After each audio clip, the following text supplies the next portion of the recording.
Thanks for nothing, Alexandria Ocasio-Cortez.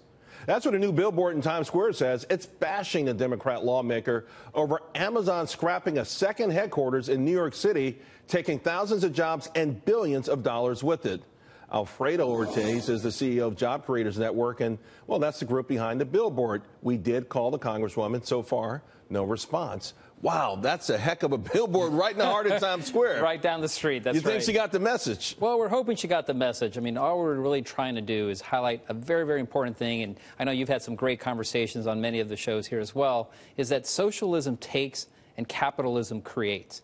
And what this did here is socialism took from the fine New Yorkers here, 25,000 jobs. We estimate about $4 billion in lost annual wages, about $12 billion in lost economic activity. I mean, these are real numbers. And you talk about the tax incentive piece. She had a problem with, I guess she thought that there were $3 billion in sitting that somewhere in some fund, and they were going to write a check or something, right? Not an incentive that was going to be over many, many years. But when you look at it overall as the deal, which, by the way, it was Governor Cuomo and Mayor de Blasio that actually worked on this deal, right? So that the two CEOs of the state and of the city working on this deal, they thought it was a great deal. They brought it together. It was $27 billion of tax revenues over 25 years estimated at a cost of $3 billion. Look, I'm not a math major, but that sounds like good math to me. Those are some pretty good numbers. But then does this worry you about what we're seeing even on a larger scale? This, whether it's an embrace of socialism or a rejection of capitalism, it is a movement that is real. It's got amazing wind in its sails. You have a lot of people who are dissatisfied with really, I mean, we're right now an economic juggernaut and they're unsatisfied. What happens at the next recession? Yeah, so I think what it is it's just really a lack of education. I mean, I think this is one of the things, and in fact, I think on one of the morning shows, the other shows on CNBC, actually, Andrew Ross Sorkin actually said this is one of the dumbest things he's ever seen. I mean, this has just made no sense whatsoever. A huge opportunity, but it was the lack of education, I think, in terms of how policy really impacts people overall and how policies work. We need to do more of that. We need to teach people more in simple terms. Well, how do you teach someone, if someone, let's say, the third generation in the housing projects, right. And they keep seeing rich, wealthy guys. Alfredo, you got on a nice suit, a nice tie, and you're talking to them. Sometimes they feel like you're mansplaining, like, you're talking down to them. So how do you get someone who feels like they're not a part of this great American experience, no one in their family is a part of it, get to buy into this without telling them in so many words that they're not educated?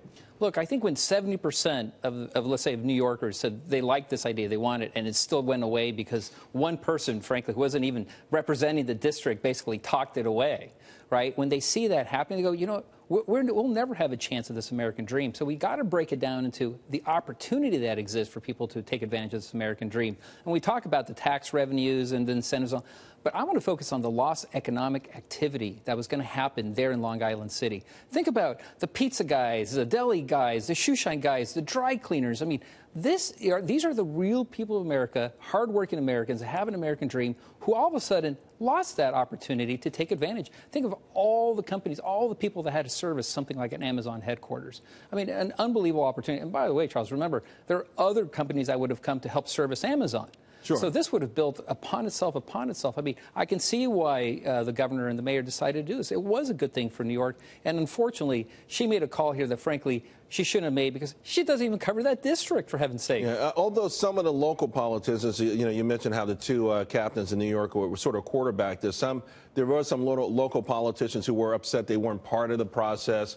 But I think this social justice idea is what's driving so-called economic policy, particularly within the Democratic Party, and it's gaining traction. And this is the thing that you wonder, what's the responsibility of business? For instance, I talk often about General Motors. A week ago, they posted their earnings. They made $3 billion in North America. They make nothing around the world, but they're letting people go in this country and keeping workers outside of this country. So where's the responsibility of capitalism almost to save itself from people in this country who are saying, I'm doing okay, but golly, look at those guys. Yeah, and I think that's where the opportunity does exist for companies to really do the right thing. I actually really believe that Amazon Amazon would have been the right corporate citizen. And I'm not here, trust me, trying to defend Amazon, but I'm defending this idea of capitalism, of the American dream.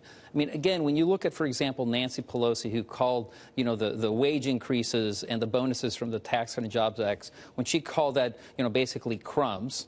And then you take Alexandria Ocasio-Cortez, who takes these $150,000 per year jobs. That was the average one, 25,000 of them. And she calls those scraps. I mean, this all of a sudden becomes the party of basically crumbs and scraps, basically, right? So, but I think, you know, as true corporate citizens, I really do believe they would have done right here. Well, and you see these companies do invest in their that billboard was community. Fantastic. I'm glad you put it up, and I think a lot of people are going to start to think. Alfredo, thank you very much. Thank you, Charles. Appreciate it.